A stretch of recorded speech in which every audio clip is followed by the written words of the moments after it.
manajemen risiko. Kita akan mewawancarai beberapa mahasiswa dan salah satu dosen di kampus Mil Politeknik Negeri Balikpapan.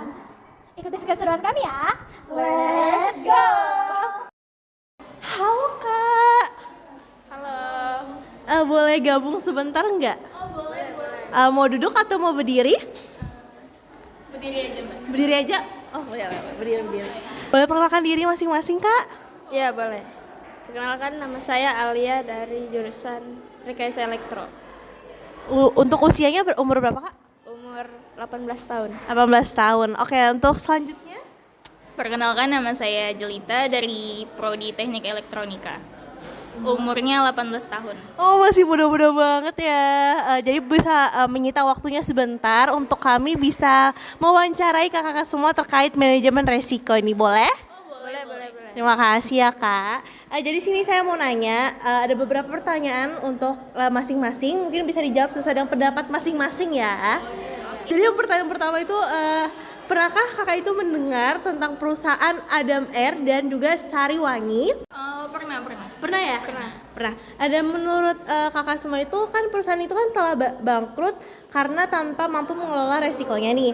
Nah menurut kakak, resiko apa aja sih yang sebenarnya yang muncul pada kedua perusahaan itu? Tapi kakak sebenarnya tahu kan kalau perusahaan itu tuh sekarang tuh lagi bangkrut? Oh, Tahu. Tahu. Jadi mungkin tahu juga resikonya apa ya? Boleh saya. Iya boleh langsung jawab. Jadi mungkin untuk perusahaan Adam Air itu menurut saya resikonya itu tentang di operasionalnya ya Kak. Soalnya kan ada serangkaian kecelakaan dan insiden gitu. Jadi yang menyebabkan itu kekurangan mungkin tentang keselamatannya seperti itu. Terus mungkin di resiko reputasinya juga ya, karena kan dikarenakan banyaknya insiden dan kecelakaan tersebut, jadinya membuat penumpang itu tidak enggan untuk mengikuti layanannya. Oh jadi begitu ya, jadi karena resikonya dari operasional. Mungkin dari kakaknya ada pendapat lainnya? Sama? Oh iya. Selanjutnya itu tadi untuk Adam Air ya? Iya. Kalau untuk Sariwangi apakah ada pendapatnya Kak?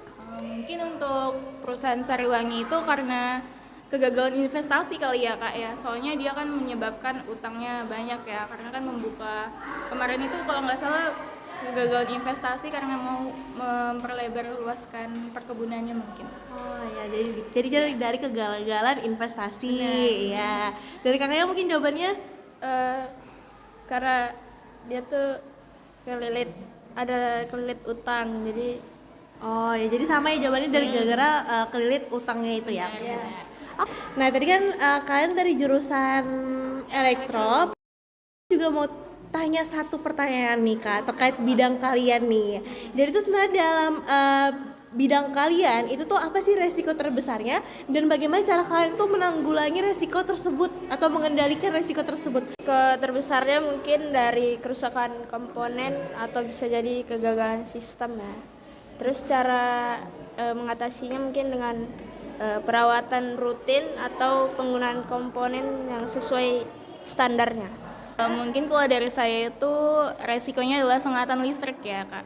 Gitu. Jadi untuk mengatasinya itu jadi kita bisa memakai alat pelindung diri, terus juga kita bisa mencabut dari kabel listriknya itu ketika sudah digunakan seperti itu. Nah teman-teman tadi itu kan pertanyaan terkait analitis ya, kita menguji analisis dari kakak-kakak semua ini.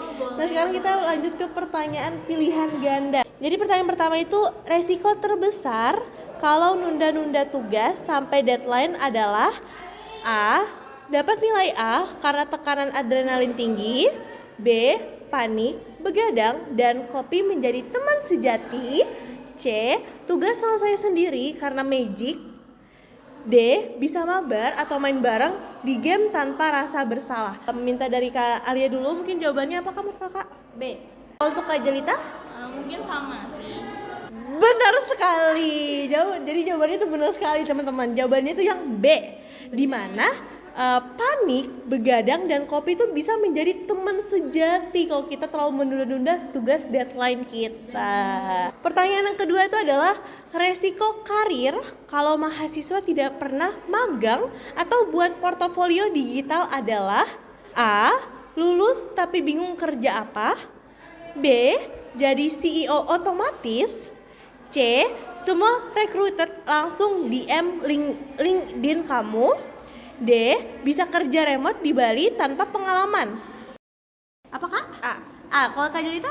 Sama A juga. Benar sekali, 100%. Jadi jawabannya benar tuh A.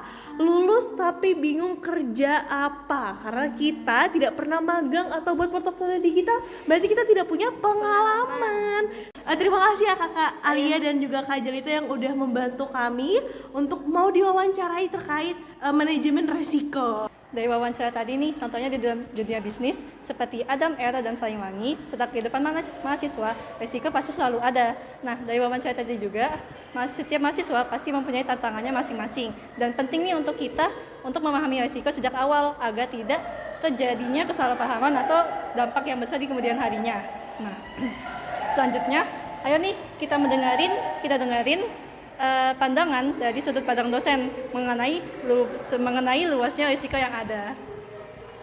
Halo teman-teman semua, jadi kita udah bersama salah satu dosen dari jurusan bisnis. Halo teman-teman, saya Sika, dosen dari Prodi Akuntansi Perpajakan. Jadi mungkin kita langsung saja menanyai beberapa pertanyaan mengenai manajemen risiko. Yang pertama ini, menurut Ibu nih, risiko terbesar yang dihadapi mahasiswa saat itu apa sih? Misalnya dari akademika, finansial, sosial, atau bahkan kesehatan gitu. Kalau risiko ya, kalau idealnya ya seorang mahasiswa itu salah satu risikonya yang akademik, ya kan, karena kan mahasiswa berarti belajar. Tapi kan tidak menutup kemungkinan kan itu ada kombinasi juga dengan finansial, kan karena ada yang kuliah sambil bekerja, juga kesehatan nih, karena kita ngomongin banyak tekanan di dunia akademik. Banyak tekanannya, bisa dari karena kalian sering lihat kasus kan pasti tertekan ya, dari tekanan dari orang tua, IPK-nya harus segini, belum lagi kalau IPK-nya awalnya tinggi terus mengalami penurunan, pasti kan kalian terguncang mentalnya ya. Belum lagi tugas dari dosen A, dosen B. Jadi sebenarnya kalau ngomongin resiko, kita nggak bisa fokus pada satu akademik, karena dia dipengaruhi oleh resiko-resiko lain seperti finansial, seperti yang pastinya kesehatan ya, karena kita ngomongin resiko dan tekanan seperti itu. Kita lanjut ke pertanyaan kedua, yaitu dari jenis-jenis resiko keuangan seperti likuiditas, kredit, pasar suku bunga, valuta asing, menurut Ibu tuh mana sih yang paling sering terjadi di perusahaan yang ada di Indonesia dan mengapa? Kalau resiko ya, biasanya itu kalau saya melihat sudut pandangnya dua, resiko likuiditas sama resiko pasar. Kalau pasar ya pasti pesaing ya. Kemudian perubahan selera konsumen, jadi perusahaan harus sering survei apa sih yang diinginkan oleh konsumen. Kemudian dari pesaing yang punya produk serupa dengan harga dan yang lebih murah atau kualitas yang lebih bagus. Tapi kalau dari segi internal perusahaan pasti ngomonginnya resiko likuiditas. Berarti kan belum tentu perusahaan itu harus kasnya bagus walaupun labanya besar. Laba itu kan hanya mencerminkan pendapatan kurang beban. Tapi di pendapatan itu kan ada penjualan kredit. Belum tentu labanya besar, tapi uang kasnya itu ada untuk biaya operasional. Begitupun dengan pembagian dividen. Jadi dua itu sih risiko yang paling sering dialami oleh perusahaan.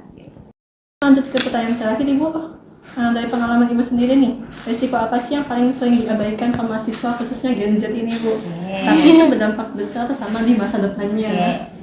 Gen Z ya? Iya. Sekitar lah Ibu. Sebenarnya kan kalau Gen Z kan kita harus ngomongin karir kalian ke depannya. Saat ini perusahaan itu tidak butuh hanya ijazah, tapi bukti kalau kalian memiliki kompetensi, Soft skill gitu ya? soft skill dan hard skill, gitu ya. Oke lah kalau misalnya kepercayaan diri itu kan merupakan salah satu kompetensi. Tapi yang sekarang perusahaan butuhkan itu adalah apa nih buktinya? Bukti. Makanya saat ini cara bersaingnya Gen Z itu harusnya banyakin deh sertifikat kompetensi. Jangan, saya bisa bikin laporan keuangan, bisa bikin kan di jurnal, tapi ada nggak buktinya? Nggak mungkin kalian bawa buku praktik kalian. Nggak mungkin. Nih saya bisa ngitung pajak, apa buktinya? Nih saya punya sertifikat berita. Coba kalian lihat sekarang lamaran pekerjaan itu selalu ada Yang memiliki sertifikat berikut akan memiliki nilai tambah. Yang memiliki sertifikat pendukung akan memiliki nilai tambah. Begitupun kalau sekarang kan cuma bahasa Indonesia. Bisa bahasa Inggris memiliki nilai tambah. Jadi sekarang Genset itu fokusnya adalah kompetensinya. Kompetensi yang didukung dengan bukti. Jangan ngomong saya bisa, apa buktinya? Jadi lebih menantang gitu ya bukan Betul sekali. Kalau kalian mau bersaing. Karena kalau jago ngomong semuanya bisa, tapi ada buktinya apa tidak? Iya, Seperti itu. Mungkin segitu saja. 3 pertanyaan aja sih Bu. Jadi terima kasih setelah menjawab pertanyaan-pertanyaan dari kami.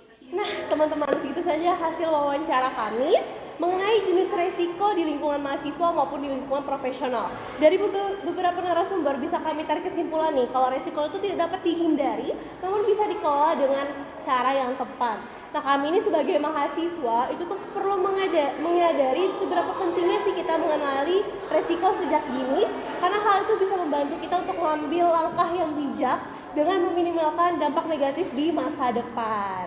Dan kami berharap dengan video ini bisa menambah wawasan dan mengajak teman-teman semua nih untuk bisa mengendalikan resiko di kehidupan sehari-hari. Kenali resiko, kendalikan masa depan.